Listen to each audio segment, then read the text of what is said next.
Lorna is orchestrating this cover-up in her own county court system where she is in complete control of the judges and has tainted the jury pool. Her motives for this outrageous behavior are very clear, and she does not want anybody to know about her real intentions to exterminate these innocent people. Using the color of law, she is deceptively violating his First Amendment rights given to us by the Constitution, where it states very clearly, quote, Congress shall make no law respecting an establishment of religion or prohibiting the free exercise thereof or abridging the freedom of speech or of the press or of the right of the people to peaceably assemble and to petition the government for a redress of grievances. In 2007, USA International Raceway scheduled a number of very large international events for the racing season. After studying other events in the area to see how other businesses were handling the customer flow and recognizing what they needed to do to handle the parking issues, they purchased a mobile home lot about a half a mile away from the racetrack for parking and registration and lined up a shuttle service in preparation for the anticipated increasing amount of traffic. In an attempt to stop the business from coming to Shawano, and because it was an SIST affiliated business bringing a lot of money into the Shawano economy, Lorna immediately passed a law stating that parking has to be within 750 feet of an event.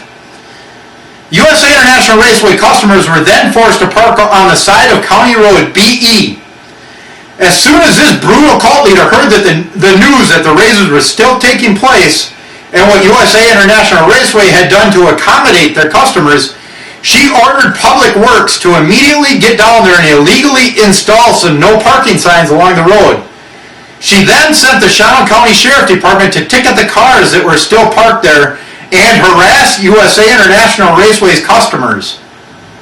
Her goal was to limit the number of customers USA International Raceway could handle and intimidate the visitors so they would be frustrated not to come back the next day, in an effort to totally eliminate the business that this company was bringing into the Shawano economy.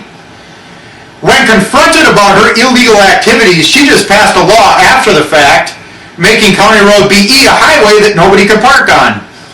Even though many other businesses in Shawano, including Milky Theater, regularly have their customers park along the highways up to half a mile away and actually walk down the highway to attend their events, she has never ordered any fines to be issued or no parking signs to be put up.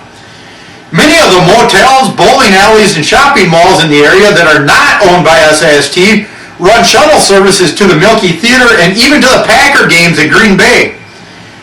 These events are clearly more than 750 feet away from the parking, but she has never enforced these outrageous laws on anybody else. How is it that she is able to get laws passed in the Shawano community that would potentially harm many businesses in the area, but then only have them enforced when it comes to SIST-affiliated businesses?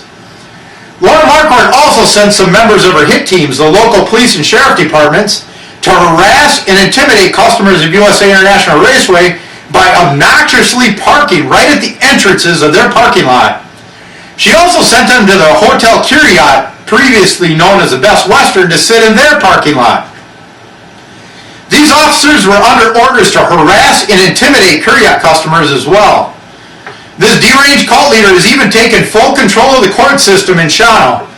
In 2005, some of the local gas stations, including one that is owned by one of Lorna's fellow cult leaders, Doug Knope, under the supervision of Lorna Marquardt, filed a lawsuit against Midwest Oil, another SIST-owned company.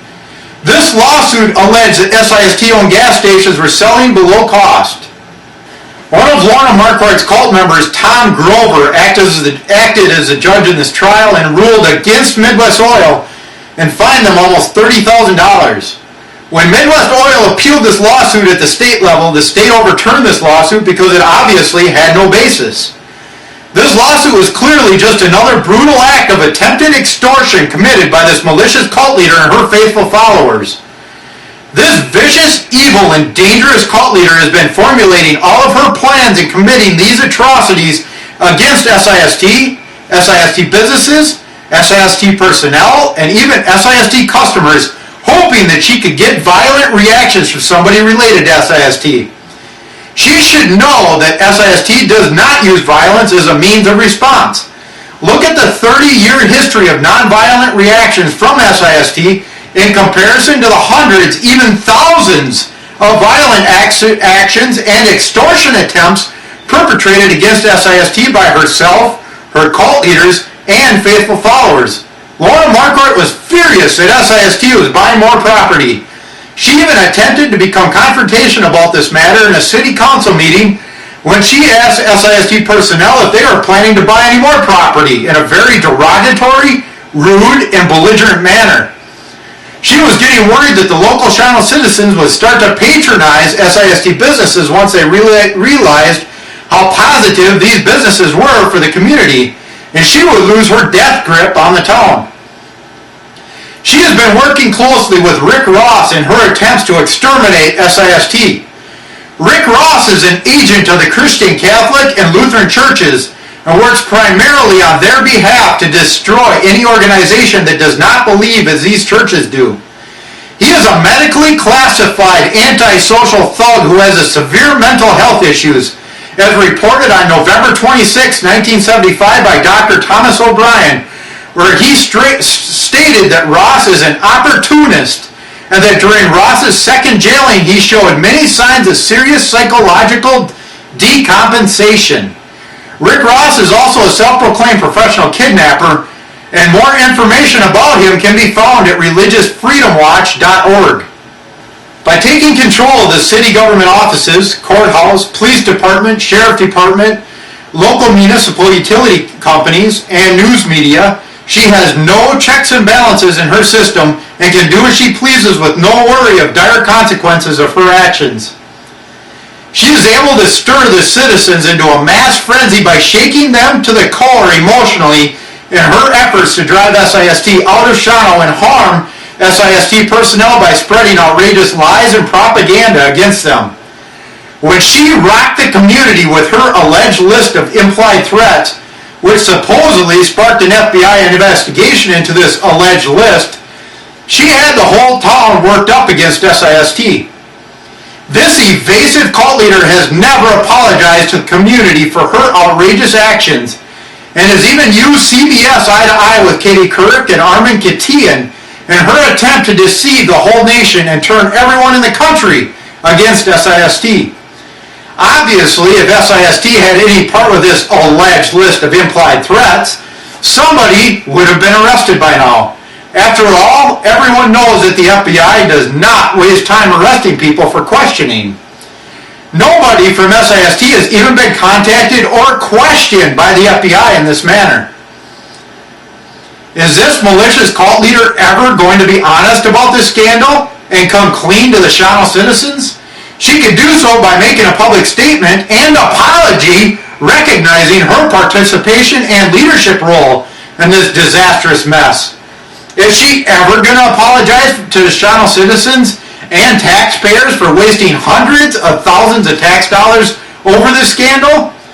Or is she just going to keep sinking deeper into this quagmire and continue to deceive the public by carrying on with her genocidal plans of a final solution for SIST and SIST personnel? Can you imagine Lorna's own son-in-law is on the SWAT team that is training for her mission?